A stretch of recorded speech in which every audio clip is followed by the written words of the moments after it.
हे विचारलं त्याला सातत्याने सांगताय की केंद्राचा आधारभूत भाव आणि मार्केट भाव याच्यामध्ये तफावत आहे ती दूर करून केंद्राने सुद्धा आपल्याला सांगितलेलं आहे की त्या असलेल्या दराप्रमाणे आपण खरेदी करावी। बाहेर जो खरेदी मान होतोय तो आपला दर कमी असल्यामुळे स्पेसिफिक आपलं उत्तर असंच असायला पाहिजे की केंद्राने जर आपल्याला अधिकार दिला असेल तर बाहेरच्या बाजार भावाप्रमाणे मार्केटमध्ये सुद्धा त्याच भावाने खरेदी व्हावी अशा प्रकारचे तत्काळ आदेश काढून तशा प्रकारे ही खरेदी बाजार समितीने वाढेल। कारण खासगी बाजारपेठेमध्ये आता का वाढते तुम्हाला माहिती आहे, याची आपण प्रयत्न करणार का? एक असंच उदाहरण आहे, मगाशी सांगतो की बाजार समितीचं हळूहळू महत्व कमी होलं। आता काल सातारा जिल्ह्यामध्ये म्हणजे महाराष्ट्रामध्ये आल्याचं उत्पादन प्रचंड आहे। आता नवीन पळवाट काढलेत व्यापाऱ्यांनी, जुना आणि नवीन अशा प्रकारची पतवारी करतात।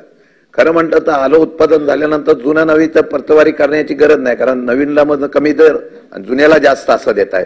तर त्याच्यावर नियंत्रण पण असलं पाहिजे बाजार समितीचं।